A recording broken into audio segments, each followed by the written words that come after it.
Sure.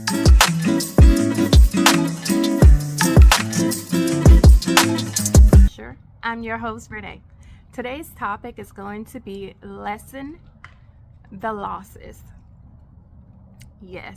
So, after being told that my hormone levels were all over the place and that I had a blocked fallopian tube and the other one was still functioning, so they did let me know that. And also, my husband received his results back from his urologist, and his results were that his soldiers were not marching the way that they should be. So of course I became, frustrated, saddened, agitated, and rightfully so, because I'm like, okay, now what do we do? So I just thought that I was just racing against time. I'm like, I'm 30 years old, and I don't want to be a old mom. So I went back to the infertility specialist, and I said, what can I do at this point? Now that we know this, what can I do at this point? So she ended up saying that there is a procedure called intrauterine insemination, and it's normally shortened to IUI.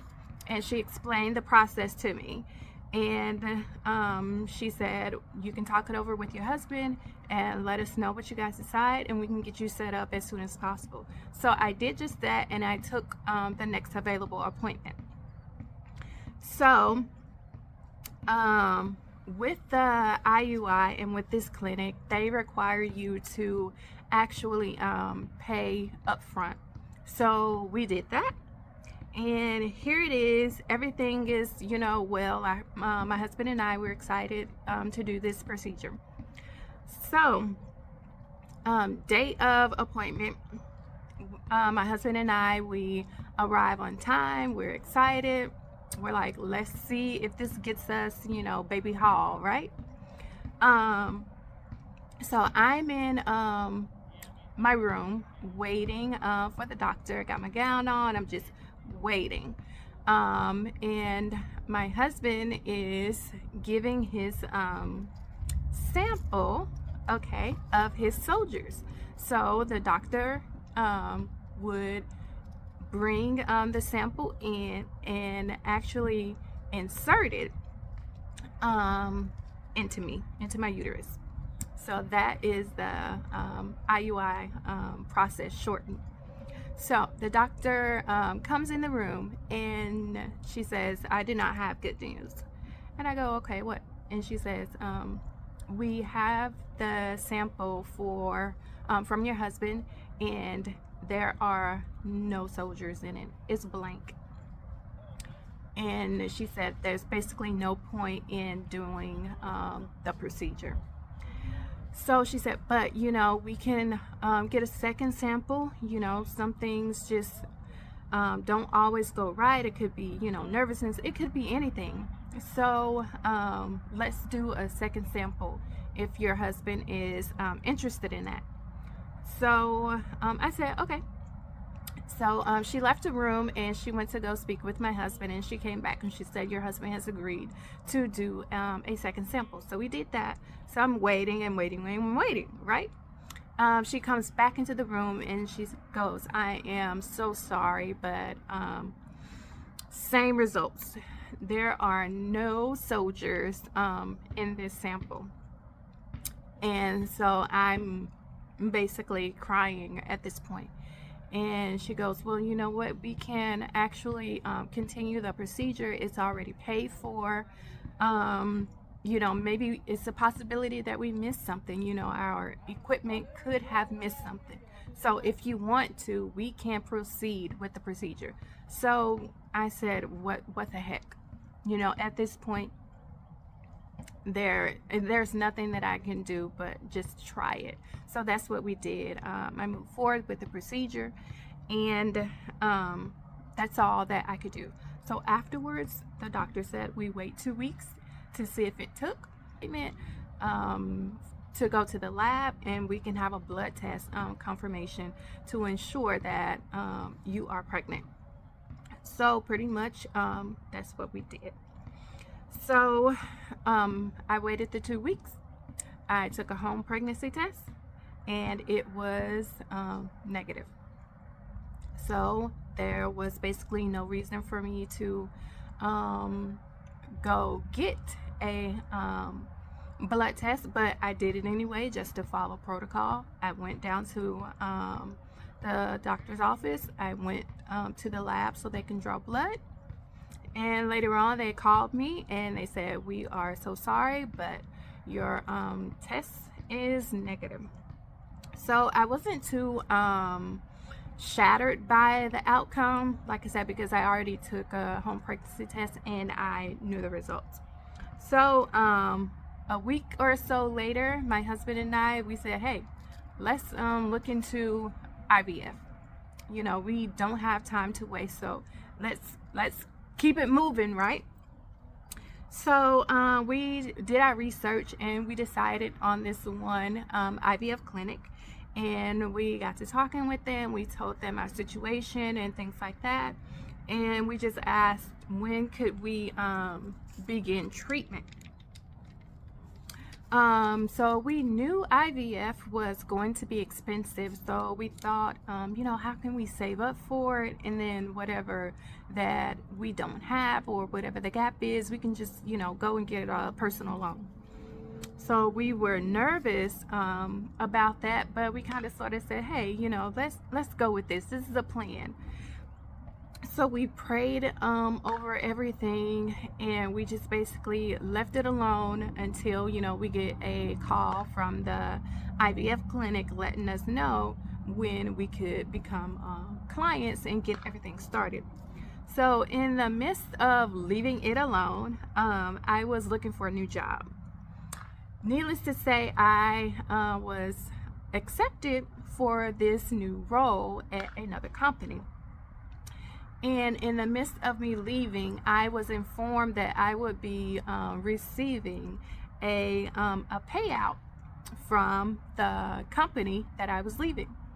So I ended up telling my husband about this, and we said we prayed about it. You know, we didn't have the finances there, and we said, "Oh my goodness, this is God telling us that we need to move forward with IVF. He's made a way out of no way, right?" So we waited on the phone call. So the IVF clinic ended up calling us, letting us know the date that we can start everything, and we ended up just having the finances for it. So at this point, I was receiving hormone shots. I was having weekly lab work done. I was completing weekly monitorings over my ovaries, my uterus, my fallopian tubes, and everything to ensure that everything was going good. And I mean, we were in it to win it. My husband was giving me those shots every day at the same time. I mean, we were, you know, on board with everything the doctor recommended for us to do. So here it is, late November. We ended up flying out to the IVF clinic because it is time to go get pregnant, right? So we're at our first IVF appointment. We're super excited, but we're also nervous, you know, rightfully so. And they do an ultrasound on me, and this ultrasound is basically to look at my eggs to make sure that they're in the place that they needed to be, make sure that they're getting ready to drop, right? So they can actually retrieve those eggs before they drop, so they can take them out and implant them with my husband's sperm, watch them grow, and then insert the embryo into me, and that's how you become pregnant with IVF. Short story. So anywho, we are doing the ultrasound, right? I'm doing the ultrasound, and then the ultrasound tech goes and so I go, okay.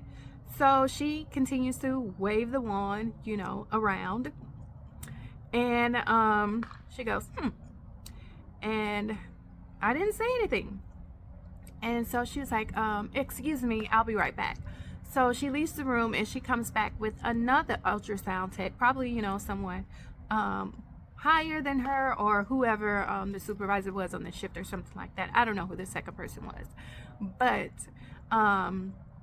she didn't say anything. She just went back to what she was doing. She waved the wand around, and that second ultrasound tech goes, mm-hmm.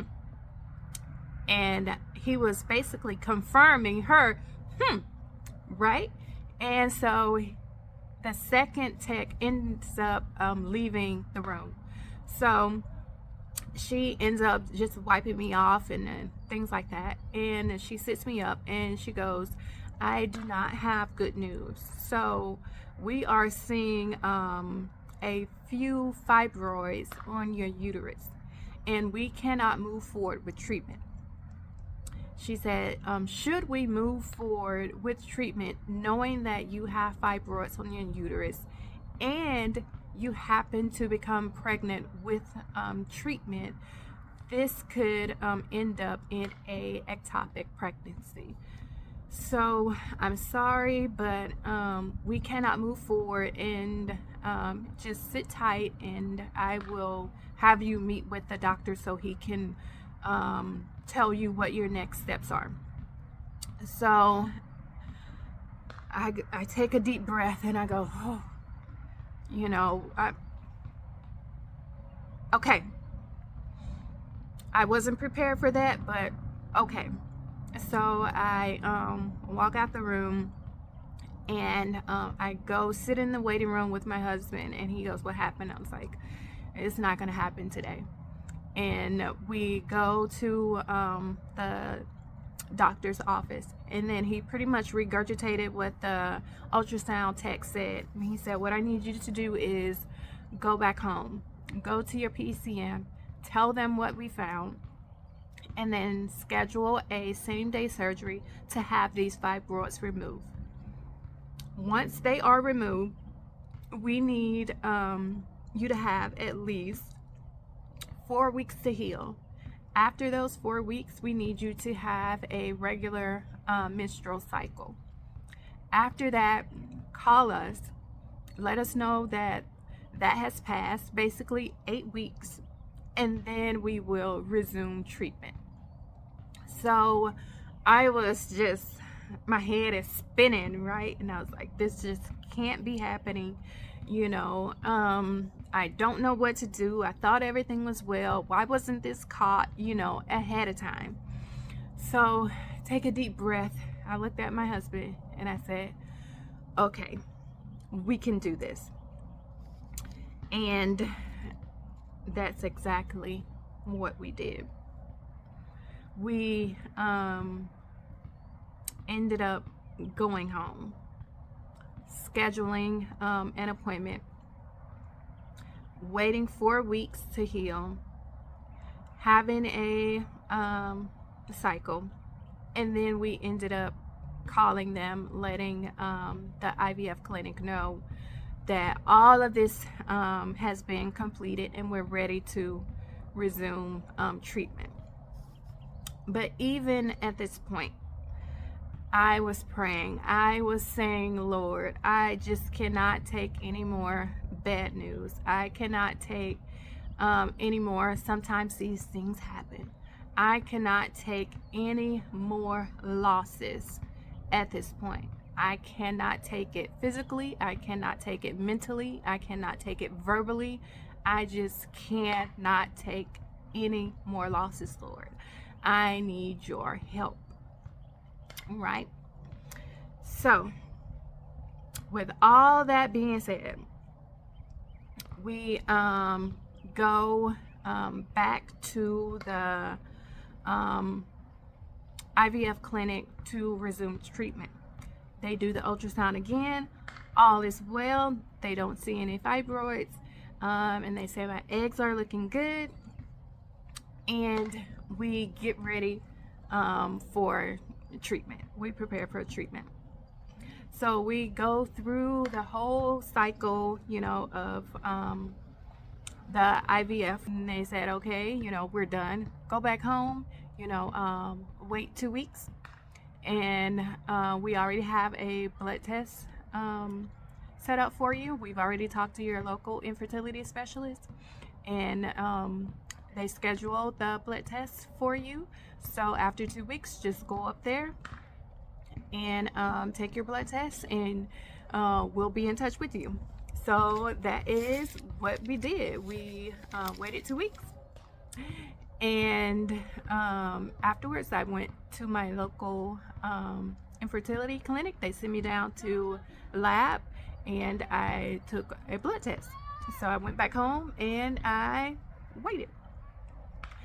So I get a call from the IVF clinic, and they told me that they received the blood test results. I'm like, okay, come on.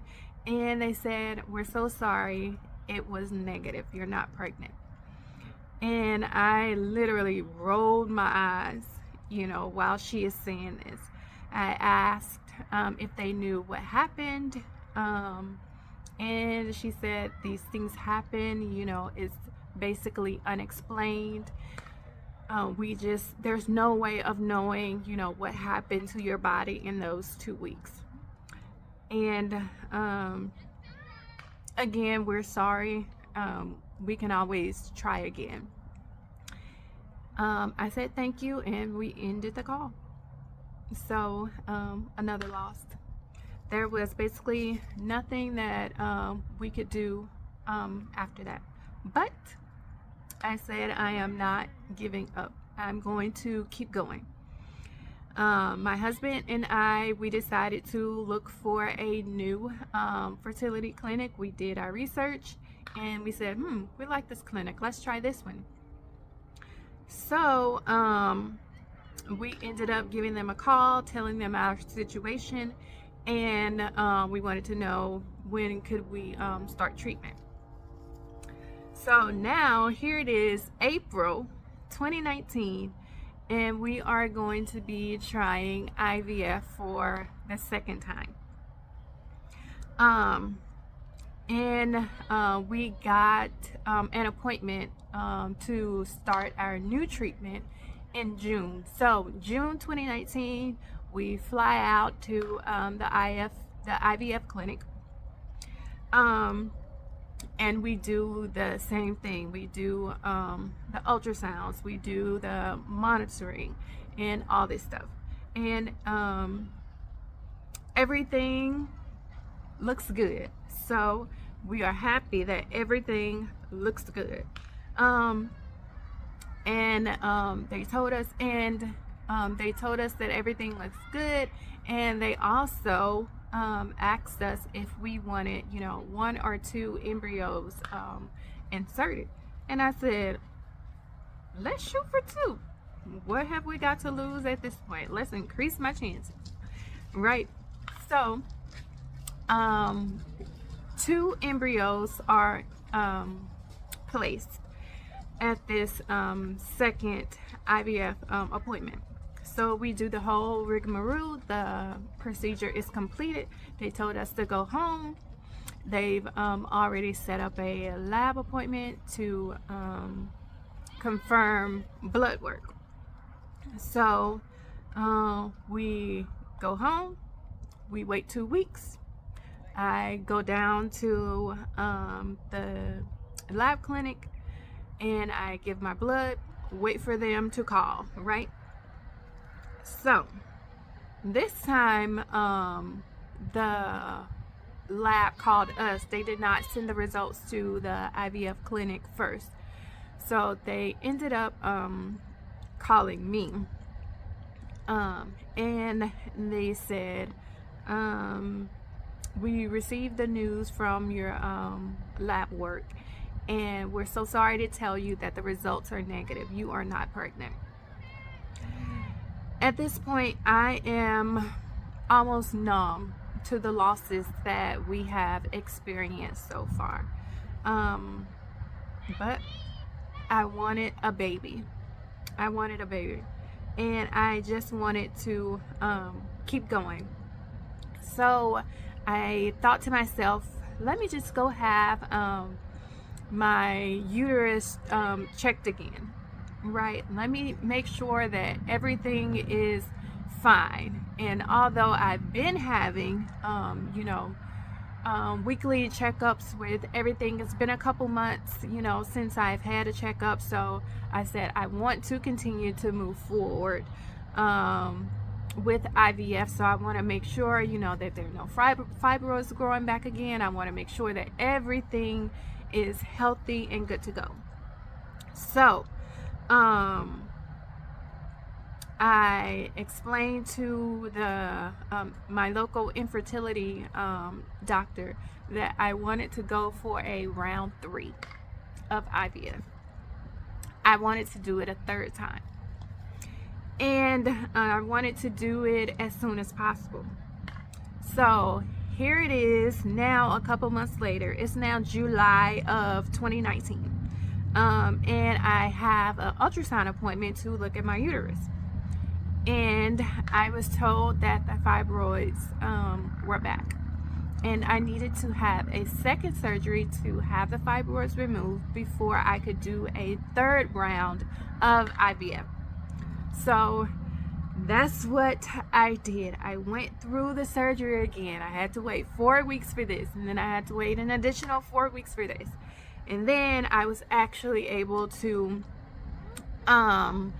make an appointment with the IVF clinic again for a third session of IVF. So now we go through all that. It is now September of 2019, and I have dealt with my fair share of disappointments at this point. And now I'm praying that God, please have mercy on me. Please have mercy on your child and lessen the losses, decrease these losses. As a matter of fact, eliminate these losses. I do not want to experience another loss, Lord, because I am drowning in losses. Help me. And it just made me think about the story about Peter, when he asked the Lord to walk on water, and Peter had begun to drown when he took his focus off of God. And I said, I'm going to do what Peter did. I'm going to call out for help.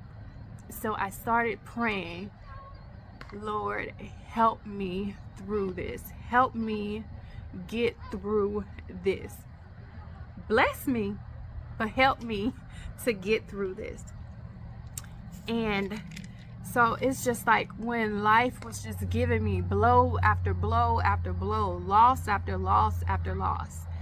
I didn't know what to do. I didn't know how to take it, right? So I had to refocus on God and not try to just figure it out. Oh, this happened, I'm going to figure it out. Oh, this happened, I'm going to take another path. I was failing to put God into the picture and to see what he was saying about it, rather than putting my own twist on it and trying to figure it out.